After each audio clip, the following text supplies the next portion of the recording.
Hello and welcome everyone to this live with our OM Ambassador Rania. Welcome, Rania. Thank you. Hi, everyone. And today we also have our newest colleague, Richard, joining the live. Yay. Hi there, everyone.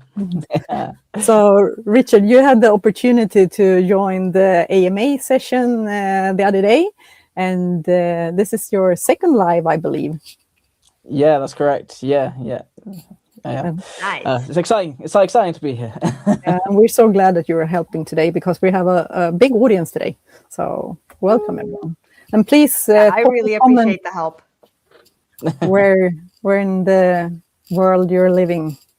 Yes, I would love to see where people are. I'm in the north of Sweden or middle of Sweden, but bordering on the north. Yeah.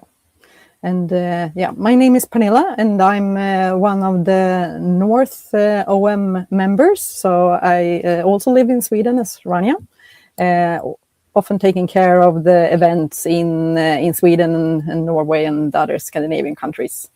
So usually we do the lives in Swedish, but this time we thought that we could do it in English so that more could join. So yeah, really nice to have you all here. And I'd love to hear how far spring is wherever people live as well, because since I'm in the north, I'm not there quite yet. No, not really, but it's coming soon. Yeah, it's been rough to go through all the photos for this presentation and be like, oh, I'm not there yet, but soon. We have a lot of US members looking and UK as well, Richard. Nice. Good. Hopefully they'll all tell you that spring is on its way. It's almost there in the UK. And a wonderful evening in Prague. Nice. Ooh. Yeah. I've been to Prague. I liked it there. That was a good place. Yeah. And this time we think that we will talk more inspirational and spring theme like. But of course, if you have some other questions, you are free to pop them in the chat and we will highlight them. And Rania, usually you think it's okay that people stop you during the talk and ask the questions. So absolutely interrupt you. Yeah. Yes, I love when it feels like I'm talking with you guys rather than me having a lecture and you guys are quiet. We'll have a section at the end for questions, but I love if you guys interrupt and pop in questions as I go. That's no problem.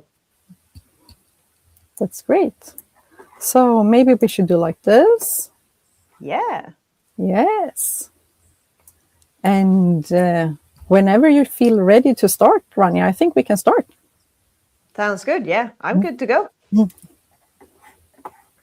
So I will take it away. Let's talk about spring photography, everyone. Thank you again for being here and welcome. I really appreciate that you guys have shown up. My name is Rania, and I'm just going to briefly introduce who I am, what I do as a photographer. Like I said, I live in the north of Sweden, and I work a lot with outdoors, nature, and a little bit of lifestyle and some food. And my catchphrase has kind of become capturing moments in between, because I don't like to take a single photo or get that banger only. I want to capture all the moments that lead up to it that help tell a story. So I'm really big on storytelling with photography. I've worked with OM since the fall of 2019 on a bunch of different projects, and I feel like a part of the family now. So it's really fun to get to do another webinar with them. And if you guys want to find me after this, I am at Grain and Fern on Instagram and most other places. grainandfern.com is where I have my portfolio. And I also write more about photography and kind of living with the seasons and capturing nature as it changes throughout the year on my Substack. So you can find me there as well. And there I also have a chat with everyone that subscribes to me. So we can all talk about photography and nature. So pop on over, say hi after. And if you have any more questions that you think of later after watching this, or for you guys that watch the recorded one afterwards, come poke me, ask your questions, say hi. And then we're just going to briefly talk about a little spring campaign with OM before I get into the fun, inspiring part. Because there is a spring campaign on now where you can gear up and save quite a bit of money. Because basically you can buy gear and then fill out a form and get some of the money back on the gear that you buy. So you can scan this QR code to get to that page. And I think Pernilla can also share a link in the chat for you guys. Yeah, but I will basically, share that link. And we should also mention that this is right now just in Europe. Yeah. So. And this is all the gear and how much you can get on that cash back. And we will also share this again at the end after my presentation. So yeah, with that said, I will hop into it. How do we tell the story of a season? Whenever nature changes into a new season, I like to sit down and either write or just think about, what do I associate with the season? And it can just be simple words. For me, when I think about spring, I think about snow melting, the dripping off the roof, bird song coming back. It's more colorful because winter is very monochrome. It's bright, early flowers, insects awaken, and greenery springing up everywhere. And making a little list like this helps you think about subjects that you want to look for, things you want to photograph in order to tell the story of the season.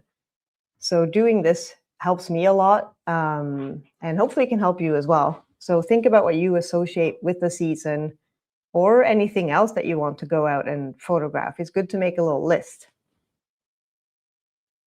And I'm going to share my favorite creative tips to get better photos when you're trying to capture nature in this season. But before I do that, my biggest tip is to remember that you don't have to travel far to find compelling subjects. 90% of the photos I'll share today are taken 5 minutes from my house. I've not gone on some grand trips. It's around the block where I live, essentially. So keep an eye out and look at your surroundings with the eye of a photographer and look for the subjects that you wrote down in your list. And you'll find things to photograph very near where you are. A local park, on your way to work, if you just go for a stroll where you live. Spring is everywhere. And it's hard to avoid it once it starts to pop up, especially after winter. It's such a contrast to the cold monochrome season. But my main tip that I'd like to start talking about, that I always mention first whenever I teach photography, is to think about light and to use quote unquote good light. Because it doesn't matter how good or good looking your subject is, if you've nailed all of your settings, if your light isn't good, it's going to be really hard to take a good picture. And what good light is a bit subjective, of course, but you need there to be light. If it's too dark, you can't take a photo.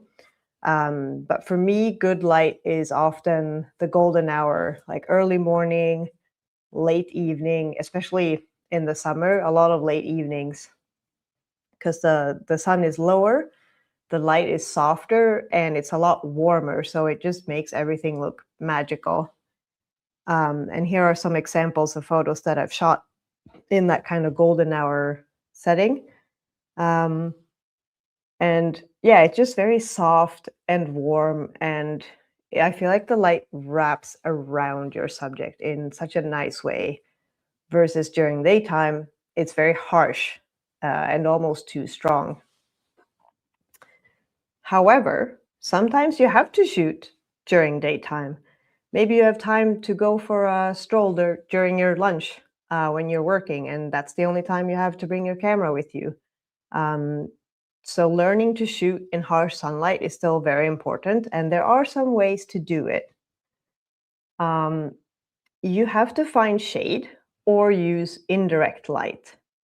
There's plenty of big trees or buildings that can cast shade on a patch of grass with flowers, or if I'm talking about indirect sunlight, it can be just light coming through leaves in a tree or shining through something where it's softened so that it's not so strong.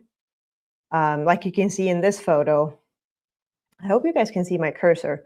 On the right side, it's very bright because the sun is hitting a patch of grass there, but where this flower is, it's more shady, and some like shadow play on the flower and some light, but not all the sunlight is hitting this flower.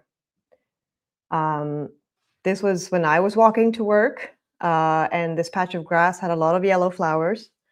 It was in the middle of the day, so the sun was very strong. But this tree and other trees did cast some patches of shadow, and once you go down and you get closer, you are able to capture spring details without that harsh sunlight and the strong shadows. And all the grass, when you're taking pictures of a flower this big, also helps shade the flowers. So remember to not only look at the big picture, but really go down and look at things closely, even though it is in the middle of the day and very sunny. We have a question. Does a scrim greatly improve harsh light? I am not sure what we mean by a scrim. Actually. So I guess it's some kind of softbox or Maybe. Richard, can you? I'm not familiar with that word either. No, nor me. Yeah, I would guess. What I will say, so it's some kind of textile that you can use, I guess. Maybe, and I mean that is a great thing to do if you're wearing something with a fabric that's quite light. You can use that to shade a little bit, or even your own jacket or something. If you need to create shade, you can. Or bring an umbrella. Yeah, bring an umbrella that's not dark so that some light still comes through. But there's all kinds of ways to kind of soften harsh light. I know a lot of girls with long hair can even like shoot through their hair so that the hair is almost like a softening filter that will catch the sunlight and glisten a little bit and then soften the photo. So, I mean, sky's the limit. And in this photo, it's also in the middle of the day, strong sunlight, but the sun isn't directly hitting these flowers and this bumblebee. There's some leaves in this tree that help shade it, and then the light is more coming behind it.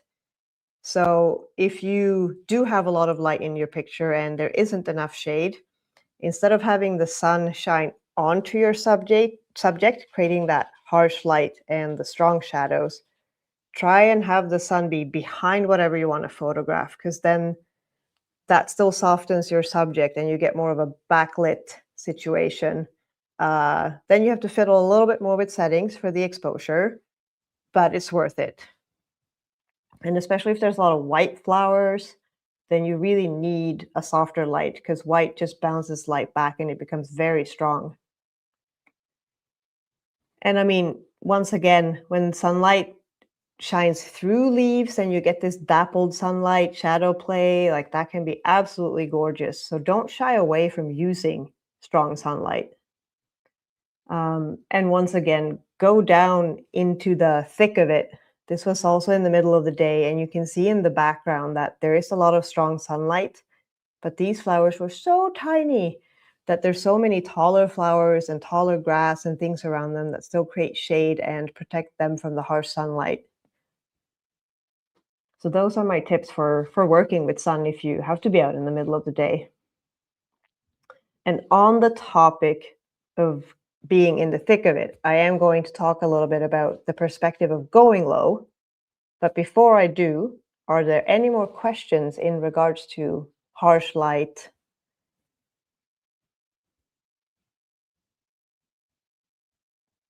And if not, I'm going to continue. But if you think of questions, you can either save them for later, pop them in the chat. I have this whole presentation broken up into sections, so they all have a title that you can reference if you ask questions later. So, going low to show a different perspective. when we're out walking and we see pretty flowers, this is usually the picture we take. We stop, we take a photo, and it is super pretty. But we see this a lot, and your photo will catch other people's eyes a lot more if you show them what they're not used to seeing. By going low and being in the flowers, because when we're walking around as tall humans, this is not what we normally see. And so it's more catching to the eye, and it feels like we get to see a different world within flowers and insects. And so I do this a lot, where I will go quite low and shoot my subject from the side. And it's really great then if your camera can flip its screen out, because you don't necessarily want to like crane your neck or lay down on the ground, but then you can hold your camera and flip the screen so that you still see what you're shooting by doing this. Hopefully that's visible. And so that's super helpful and will save your neck a lot of pain. And yeah, just really going in super low, being in with the flowers. And it's also really fun to do because you realize just how different the world of flowers look when you're down in it. So great photos, and you get to have fun. And same goes for insects. I always try to go low and shoot them from the front rather than from above. Of course, then I use a macro lens. The 60mm is my favorite because it's so small. I can just pop it in my pocket and have it with me. And if I find something I want to shoot macro-wise, I can just swap.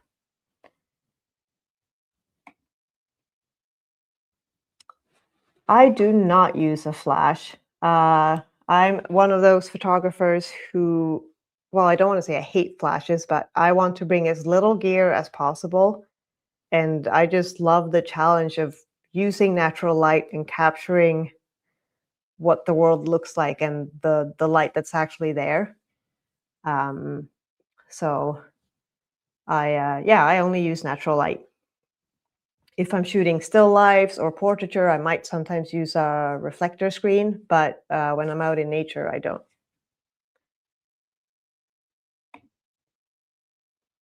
The next section will be a question that I got on Instagram when I said I was going to have this webinar, and that was how to edit blue skies, because as it gets brighter and more colorful out, the sky can almost feel too blue sometimes.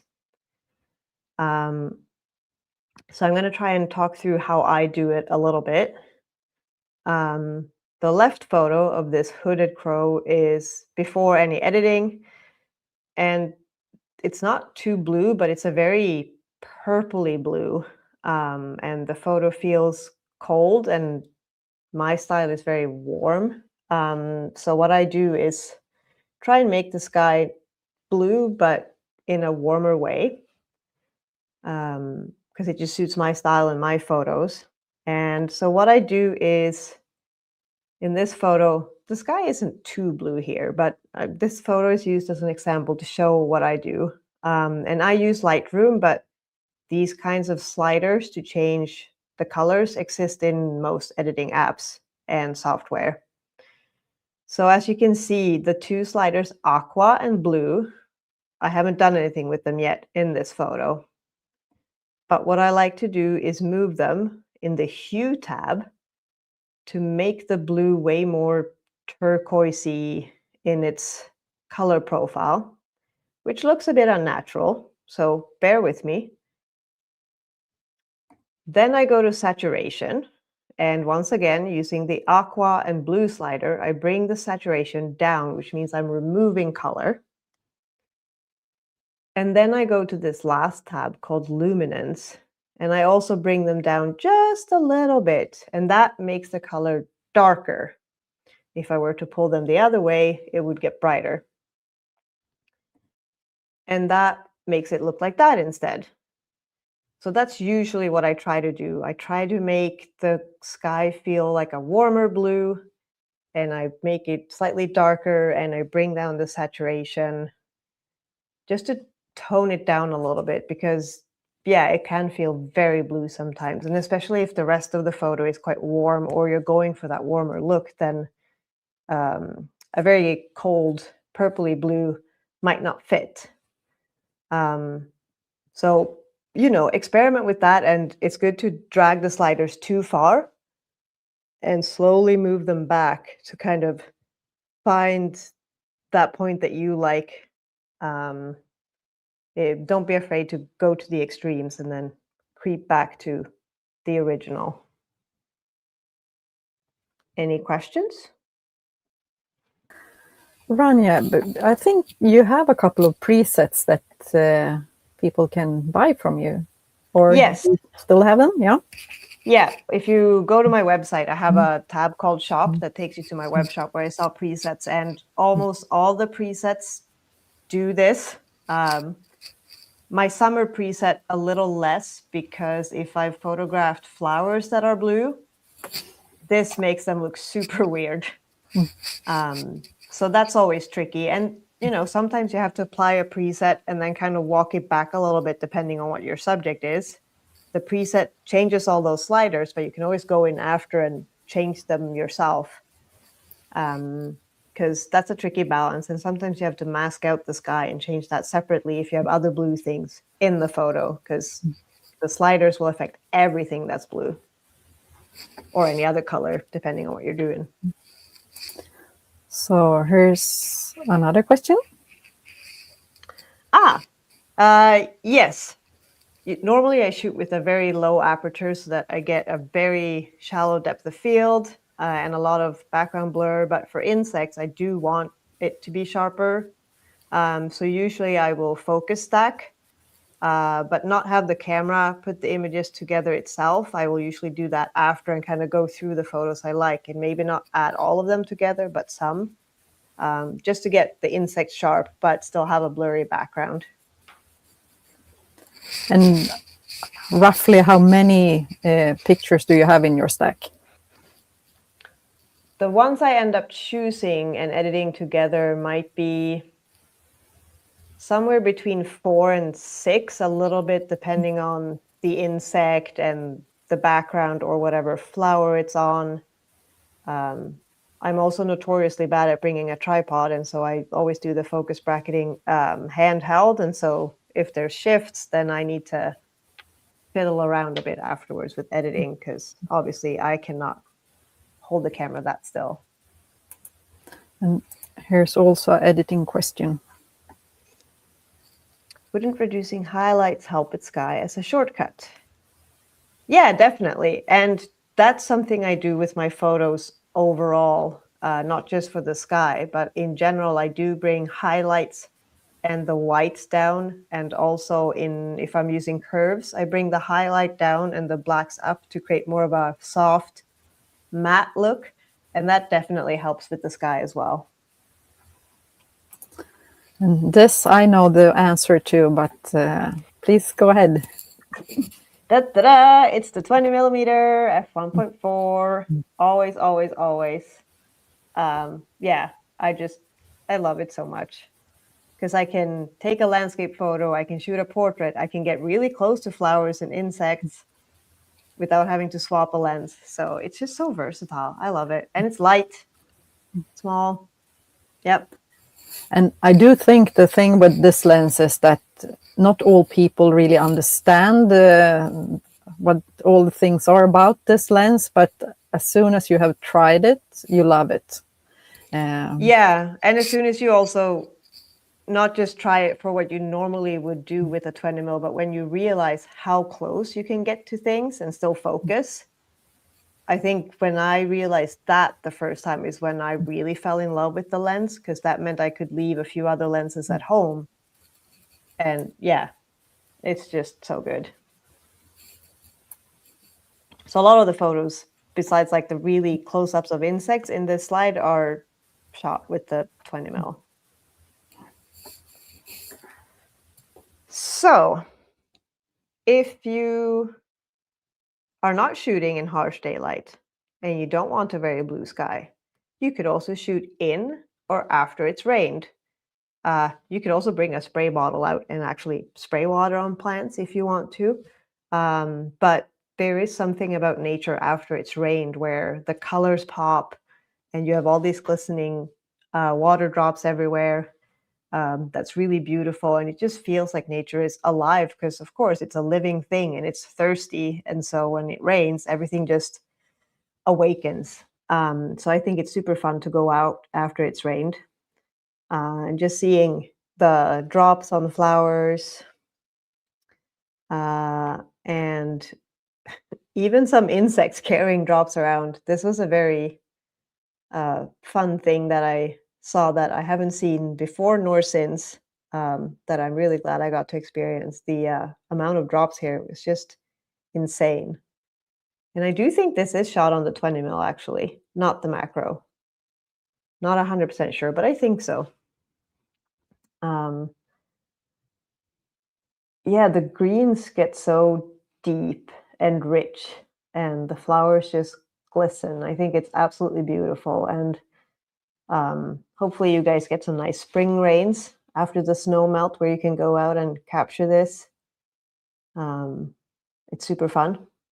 So that's another tip I have. Don't shy away from rain. I mean, if you're using OM gear, then it's weather sealed, so you can go out in the rain. If you don't have weather seal gear, you might want to wait until it stops raining, but go out right after while the drops are still collected on everything.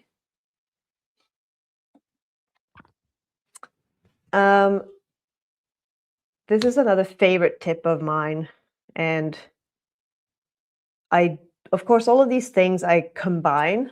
I will use the good light while going low, and this is also one of those things that I do a lot and that you see a lot in my photos, regardless of if it's in nature or lifestyle or portraits. I will try and shoot through something because it helps frame your subject.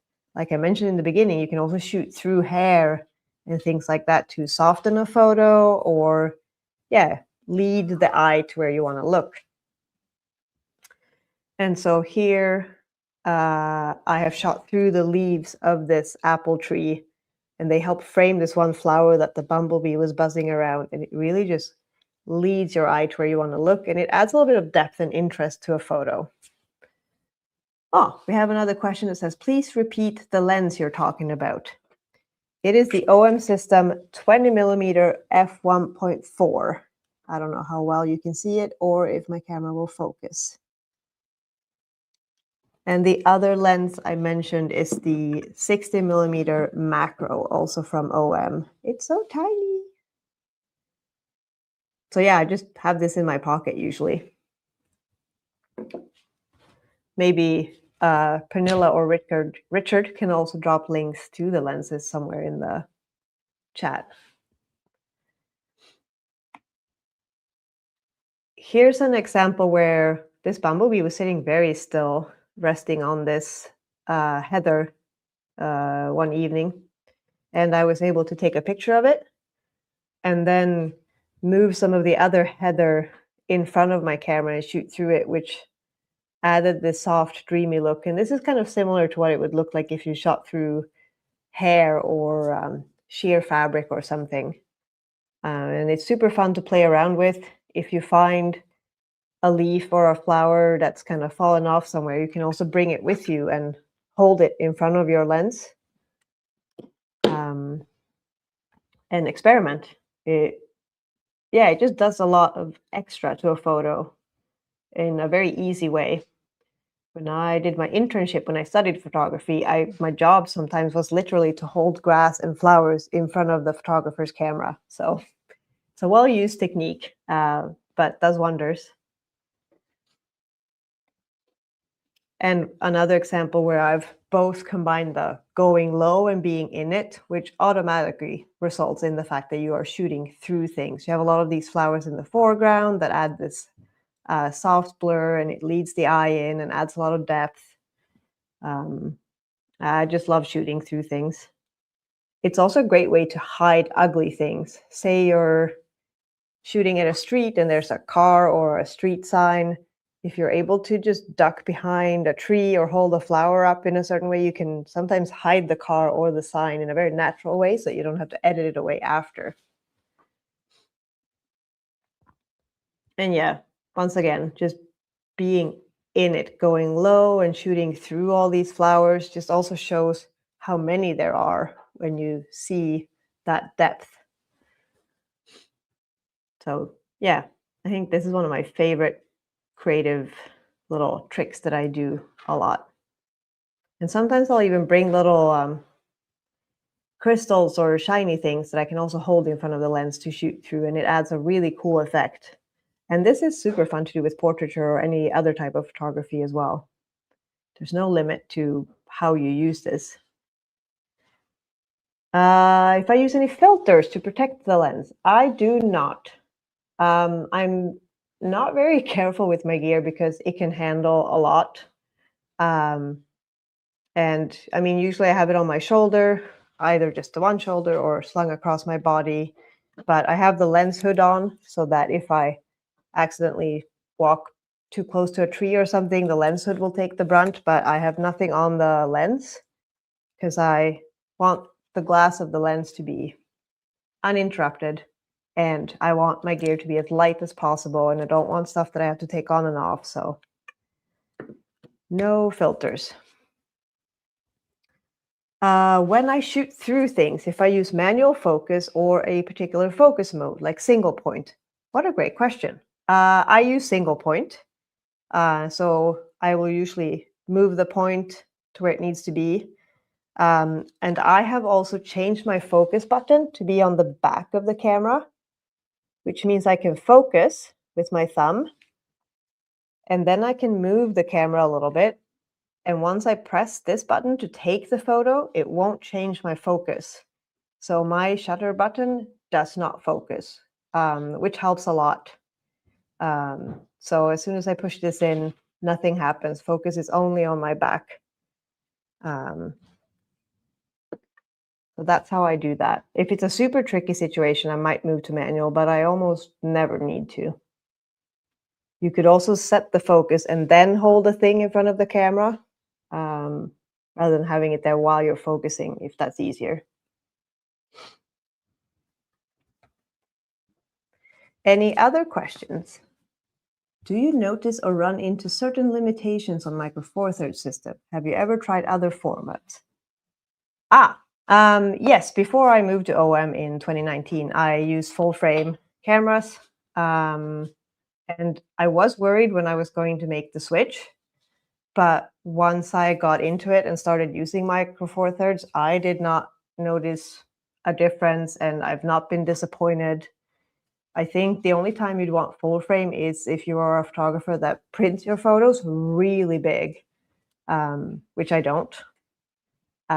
So I just love that they are smaller, they are lighter, because I'm outdoors all the time, and I'm hiking, I'm bringing my outdoor gear on top of the camera. So the camera needs to be small and light for me, and that is worth a lot more than slightly bigger image file or slightly bigger quality.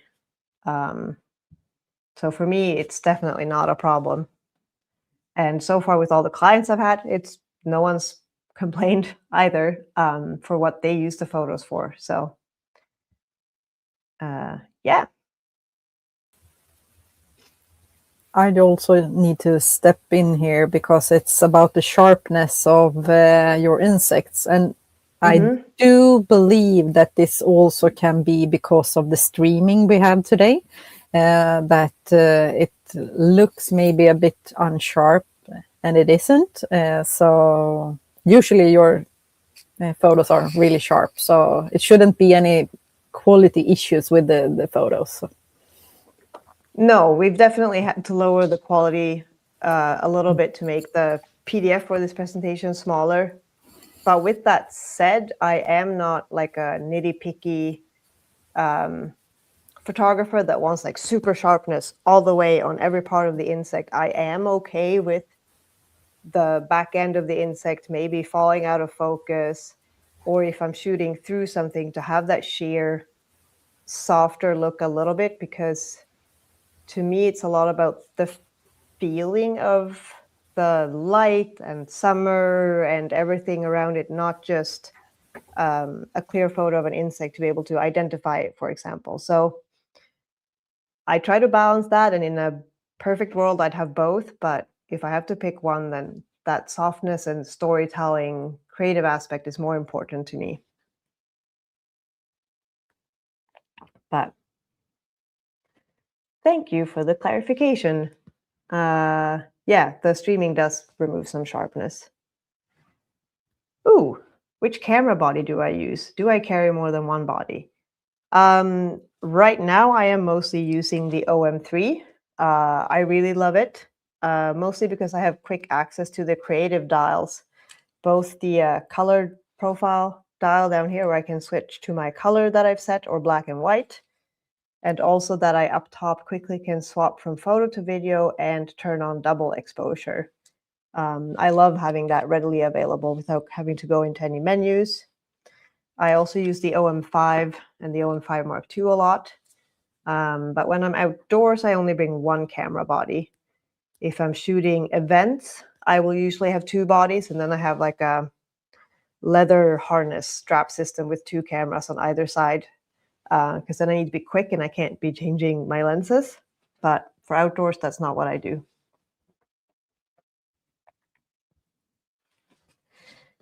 Any other questions before I move into the next segment? I love it. You guys have a lot more questions than normally. It's been super fun. So keep them coming.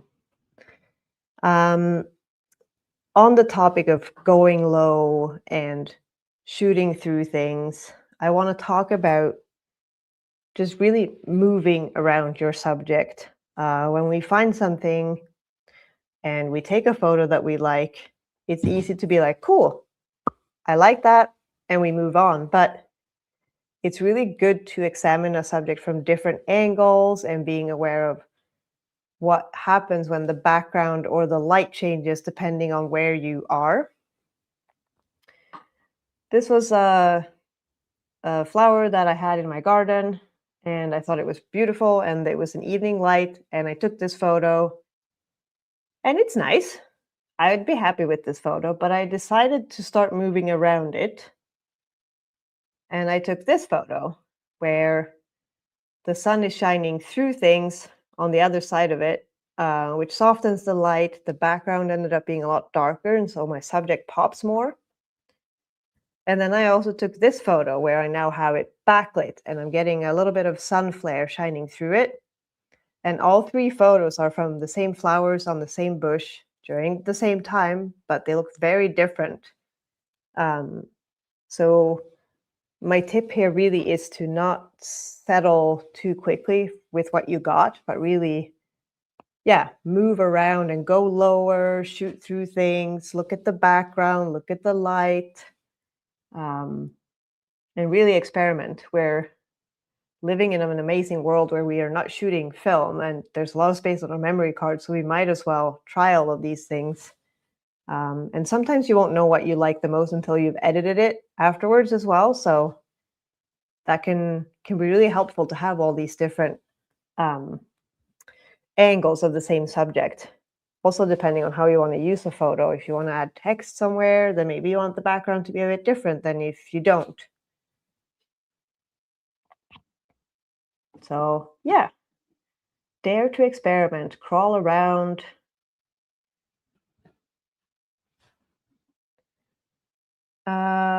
And with that, I've kind of come to the end where hopefully you guys have a lot more questions about all kinds of things. What do I think of the OM3 Creative Dial? I think it is great. I'm still experimenting with my own color profile. I've gotten close to something I like, but I really like how quickly I can swap to that or swap to black and white if it's a really foggy day, or if I go downtown and I want to do some street photography, and that I see the color profile right away on the screen or through the viewfinder. It's super handy. And we also have this one. Ooh. Well, since I haven't fully nailed setting up my own yet, I think I'll have to say black and white. I love being able to swap to that quickly and seeing it in black and white. I was going to say the Mono 2 black and white on the OM3 is stunning. I was shooting in Barcelona a few weeks ago, and yeah, I almost didn't come out of that. Yeah, I wish I could add a lot more grain to the color profiles, because the black and white ones have some really nice amounts of grain, and you can't have the same amount of grain in the color ones, which I think is a shame. Maybe that's something for the future. I hope so. So do you always edit your photos? Yes, I do. I like to just extend the feeling of what something felt like when I was out taking the photo. And it could just be a little bit of contrast or making them slightly warmer. Like, I don't do crazy things, but I do always edit them. And adding grain. And do you shoot raw? I do shoot raw because I want all the information available in the photo to have more to edit. And since I also work with photography and I deliver photos to client, I need that for my job. And we also got the question from Canada. So we are located in Europe, so I'm not sure if we are able to answer this 100% correctly. I know that we have US members looking at this live, so maybe they can fill in with this question about the service in Canada. So give us a minute and we will come back with an answer. We have a repair partner in Canada, so it should be okay to get some service in Canada as well. Maybe we can give you the name in the chat later on.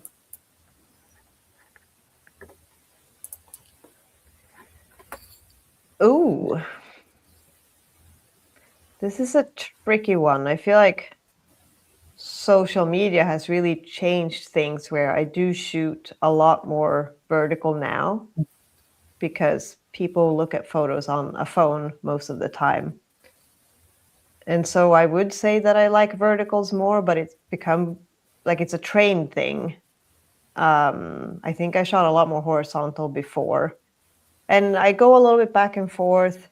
It obviously depends a little bit on the subject. Like this photo that's on the background now, it worked way better this way because the shape of the branch, like that would not have fit vertically. And I always try and do both, especially if I know I'm working for a client or I'm going to sell photos through my image agency. Then it's good to have both so that people that go to purchase photos can pick what they want for their needs and if they're going to add text or not.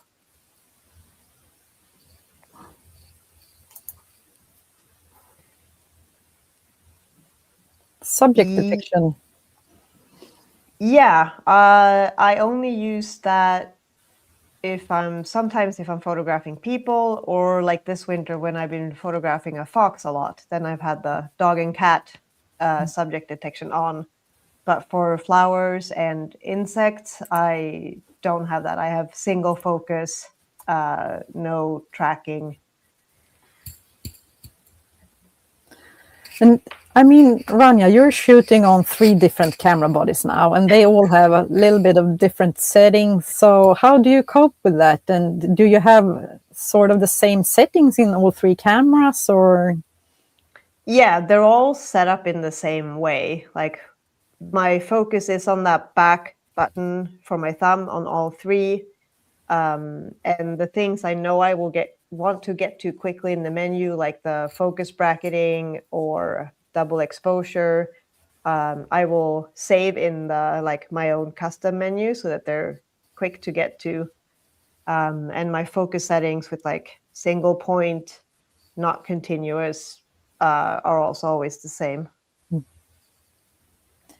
And I mean, if you have, for example, 2 OM3 bodies, you can copy the settings between the cameras. But if you have different camera models, it's not possible to copy them in between. So no, it's always when you get a new camera, like when I got the OM3, I would sit with the OM5 and be like, right, I have that setting saved and that one, and I wanted this button to do that. And you're kind of having to do it manually. But it's not so bad. Yeah. So let's see if we have another lens for this question, or if it's still the 20 mil. It's the 20. Like, I can't not say the 20 because, yeah, I get to shoot landscapes or portraits or flowers and insects. I can shoot food. Yeah. And I still get like really, really good sharp images and that low or that background blur that's very soft and smooth. Of course, it might seem more versatile to have a zoom lens where I can go from 12 to 40, but then I'm sacrificing the low aperture. So, yeah.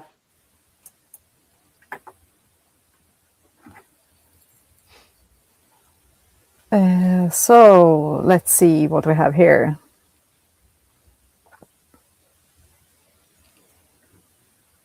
The 16:9 is only because of the format for the presentation. So, yeah, that's not how I shoot. I shoot in 3:2 though, not 4:2. Okay. Because I'm different. I don't know. And here's also an idea. Ooh.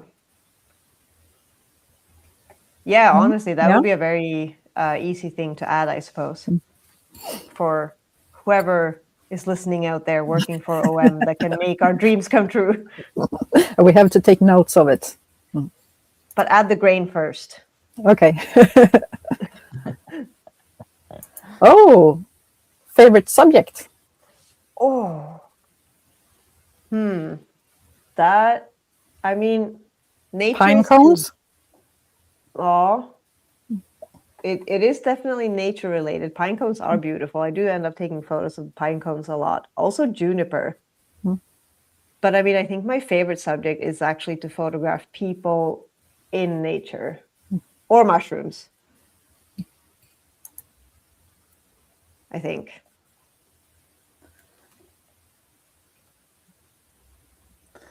So it's so many questions coming in here, so I'm Good. afraid I will miss something.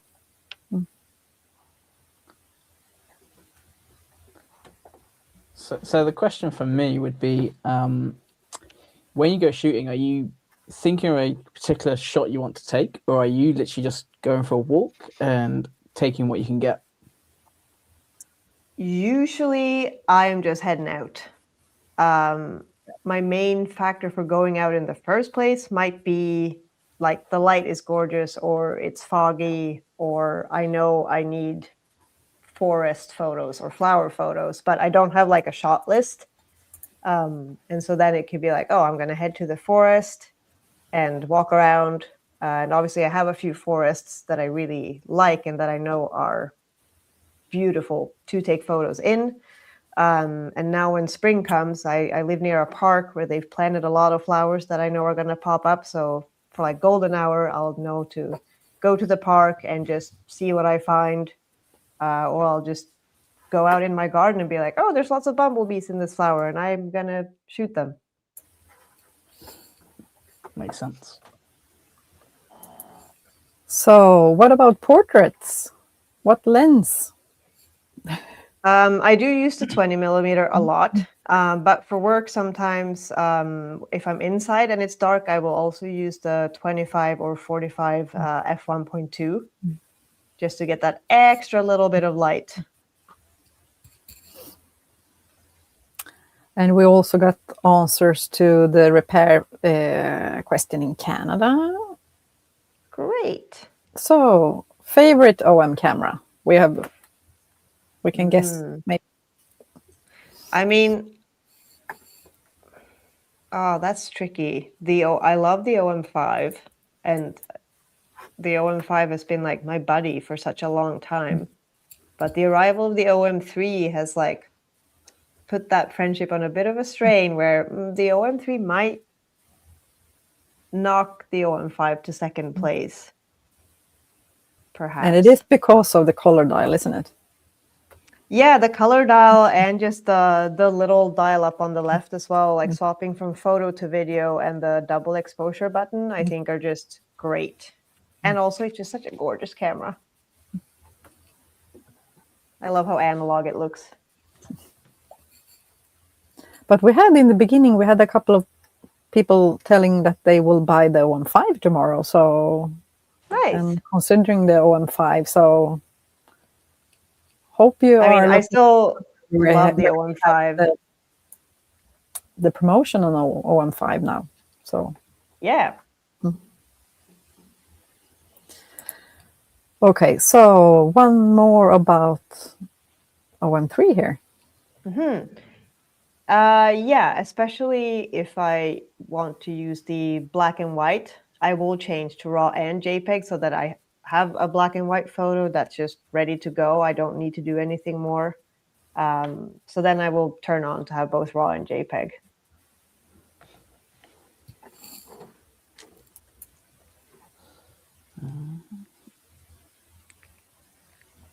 So did we miss any of the questions?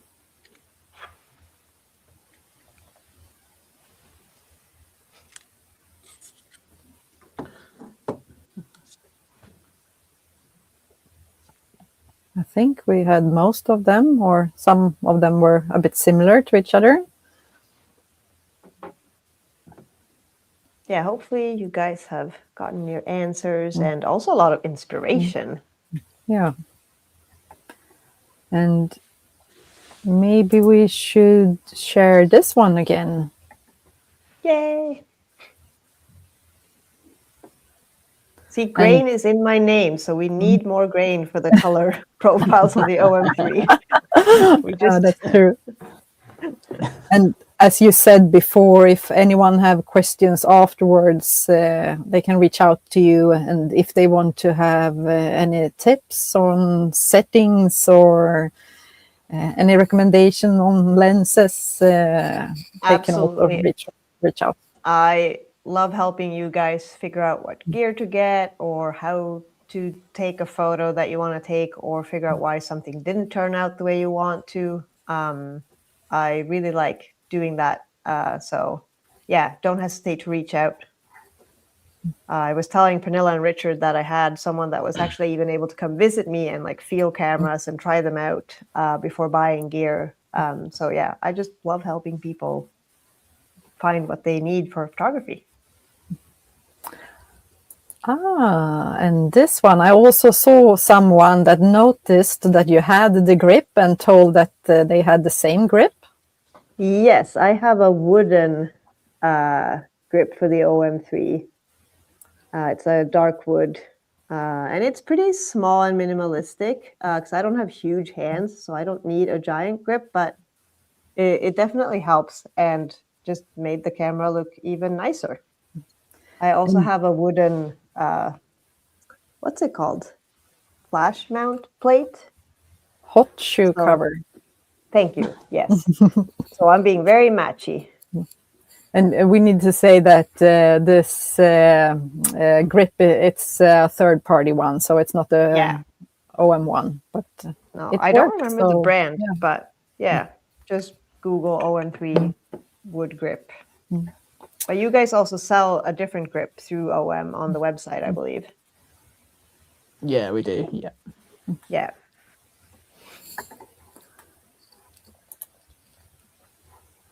Here. Oh, happy to see you, hi! Rania. This is one of my Substack friends. Super fun to see you. Yeah. Hopefully you will get some more friends after this event. Yeah. And community is what it's all about. Someone said that we missed the question from him or her, but I can't see the question. Oh, Take it again. Maybe, write it again. If we've missed your question and it's not been answered, just post it again. I'm sitting on a small laptop, so hard to scroll through the list. Spam away.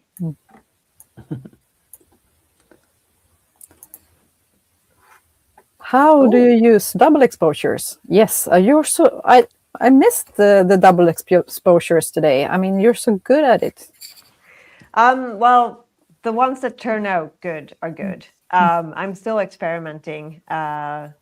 but I am trying to combine nature or floral photos with self-portraits, mostly,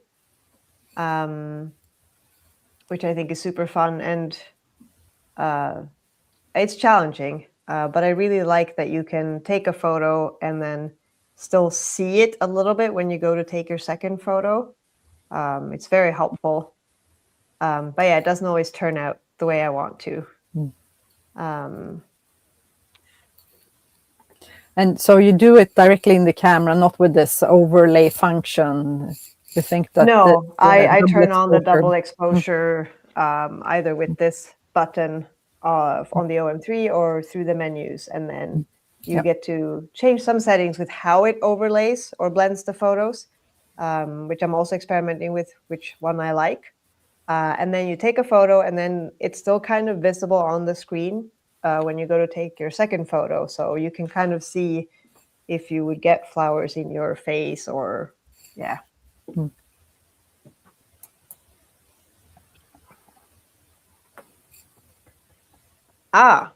So if I actually do shoot at the lowest aperture a lot, and the answer is yes.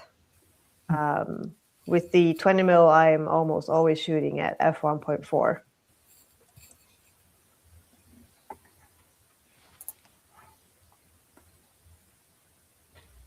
What do I use for stacking? I use the built-in focus stacking, or focus bracketing, I should say, in the camera.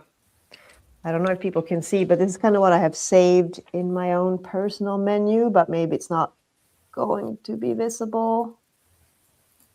But at the bottom there, you can see focus bracketing being one of the things I've saved in my menu.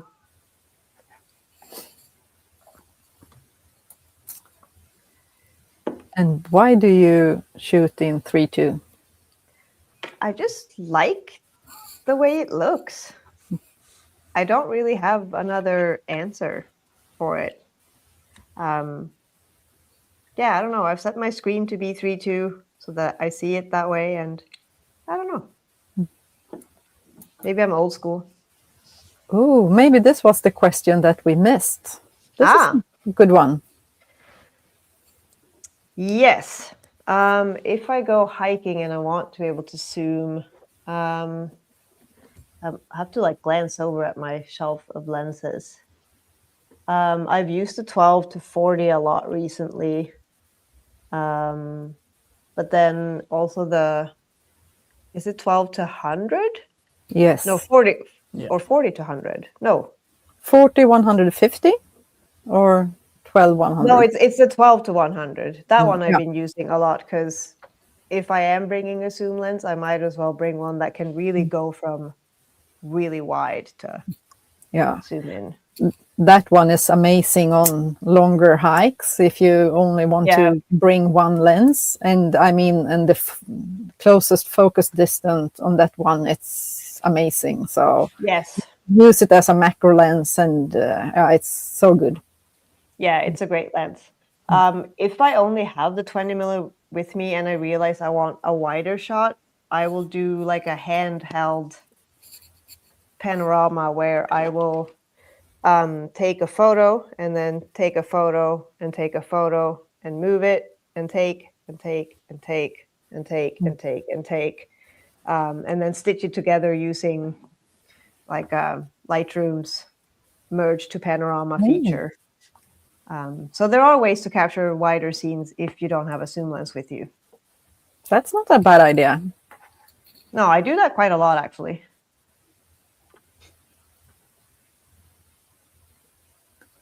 Yeah, someone is saying that the screen of us is too tiny. Maybe we should change to this mode instead. Then it becomes a bit bigger. Thank you for pointing that out. Yeah. Maybe I can show this again then. Let's see. You guys get it a bit bigger, and I can hold it straight. But I don't know if it's too bright because of my light. Yeah. And here's also another tip with 1245 and 40 150 f4 lenses. Yes, they're also very lightweight, so they are also incredible. Yeah, that's a good little combination if you're traveling and that sort of thing. Really versatile. Yeah. Someone is curious about your editing setup. Yeah. I sit over here behind me on this big screen. I do not use an external monitor or double screens. I have a stationary computer, and I only use Lightroom for importing, cataloging, sorting, and editing.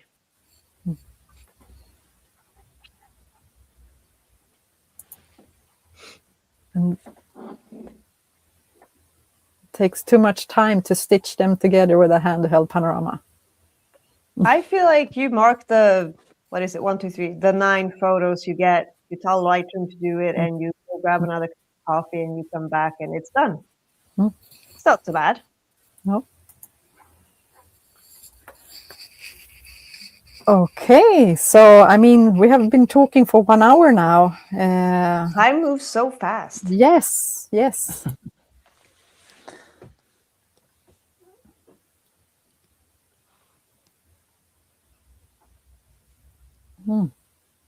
Oh, I think this is about like image quality, depending on which camera you use. I'm not really sure.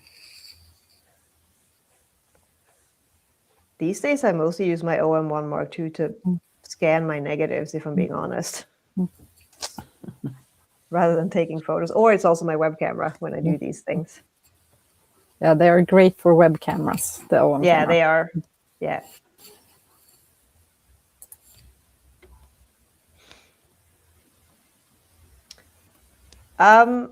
I've tried to find something else because, if I'm being honest, I want to move away from Adobe because their prescription fees or subscription fees are becoming wild. But no other software lets me do the import, cataloging, sorting, and editing in one in the way that I like. And I've also used Lightroom since like I started, basically. So it's really hard to change to something else because, yeah. But I mean, we have the free software, the Workspace. Some people use it and think it's great, but I mean, it's a free software, so unless you are very into one of the bigger editing tools, you can try it out. The Workspace. I do know that I can import and kind of sort with it, but there is a big step to like get into a new program that I'm just not ready to take yet, I think. Because like I have a routine, I have a system. Yeah. DxO is great, someone says. Yeah. I don't even know that one. And you can print large with OM system cameras. Yes. Yeah, I mean, I've had no issues with my printing or delivering, so. Yeah. So I think it's time to say goodbye for today now.